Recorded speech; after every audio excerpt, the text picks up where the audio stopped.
Hey class, my name is Lucas, and this is Module 6, Discussion 2. I don't know if anybody else finds this strangely awkward, staring at a phone, speaking to it by myself in my house, but here goes nothing. I'm going to first start out by defining a parasitic relationship, since that's what we're talking about. A parasitic relationship is where one organism, such as a parasite, lives off another organism, such as the host, harming it and possibly causing death. The parasite lives on or in the body of the host. Okay, so I'm going to be talking about tapeworms, which is the parasite. The genus name is Tinea, and the scientific name is Cystodia. Tapeworms are segmented flatworms that attach themselves to the inside of intestines of animals such as cows, pigs, and humans, along with reptiles. They get food by eating the host's partly digested food, depriving the host of nutrients. They always require a herbivore as one intermediate host and a carnivore as their final host. Pretty cool. So they're going to go through like a little process there. The final host is the one in which the adult tapeworm lives in, where it can actually deprive nutrients. Some tapeworms have hooks or suckers on their front end, which are pretty cool. You should go look at pictures online if you haven't. And they can anchor themselves into place.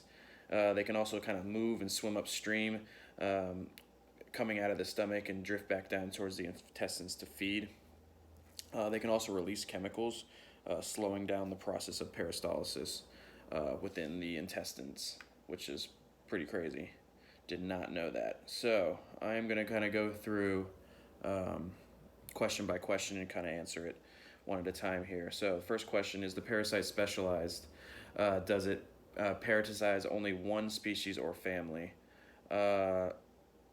Basically, it attacks mammals with a digestive tract, or reptiles, or something with a digestive tract, because they do not have a digestive tract. So they need to survive. They need to invade a host and utilize their digestive tract. So that's the first question. Second one is, has the host evolved a phenotype to cope with the parasite? So has the person getting invaded evolved a phenotype to cope with it? From my understanding and my readings, I didn't find anything, essentially because the host is ingesting an unknown product such as pork or beef or fish that contain the larva of the tapeworm. So no, I don't think they have evolved. The host has evolved anything to cope with it, especially since later on I'll show you how the tapeworm can avoid the immune system. Hey, that's going to lead me right into the next question. How does the parasite evade the host immune system? So, first fact's kind of gross, so, well, here it goes. Once inside us, the tapeworm can live for decades, escaping the notice of the immune system, despite there being as long as an anaconda. Pretty gross. So many people live with this intestinal tapeworm, don't have any infection, or don't have symptoms. You can have symptoms such as diarrhea, nausea, dizziness, all that kind of stuff as well, but you may not. And I'll explain why briefly. It depends on the size and the type or the location of the tapeworm to elicit either an immune response or symptoms. But anyway, so such parasites such as tapeworms. So this is the question. Back to the question: how does the parasite evade the host immune system? Some parasites such as tapeworms manage to feed on the host immune response. For example, Leishmania uses the host cytokines as growth factors, or tapeworms use antibodies as nutrients. So let's go through that again.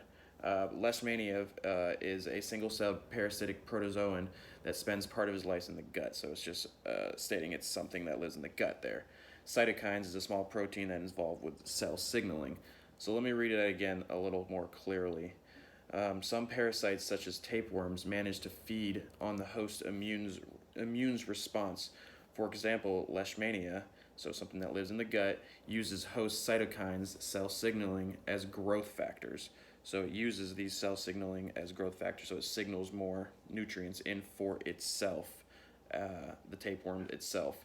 And then it uses the host antibodies as nutrients. So it's screwing up the cell signaling, telling it to come feed it, essentially. Does the parasite affect the development of the host? Yes, it does. The host, if it has a tapeworm, is going to affect its nutrient values of food. So it could potentially make the host weaker or potentially die. Sorry to go 0 to 100 there, but that's the truth.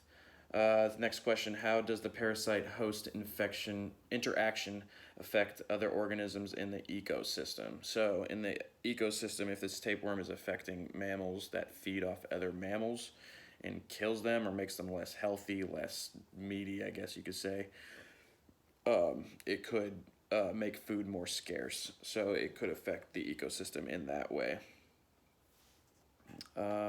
So, finally, what questions do you think should be investigated in this system? I have was I wanted to know more about the evolution of the tapeworm. I found that I didn't find much evolution if it's become more dangerous or if the suckers are as like an evolutionary factor or if it's just become more deadly or whatever. I haven't really found much evolutionary factors on the tapeworm. Maybe it's just been the same for millions of years. Maybe it's never had any evolution. It's just is what it is. And I don't know if it's really affected humans more or anything like that millions of years ago. I'm assuming common nowadays medicine is easier to take care of it. As back in the day, it would potentially be more deadly. But if we didn't have medicine, I wonder, our current medicine, that I wonder if we would still be dying from it or as often as they did millions of years ago. So, essentially, my question is, what is the evolutionary factor of tapeworms? Did not get much information on it. I'll post the references below this video. Anyway, thanks for watching.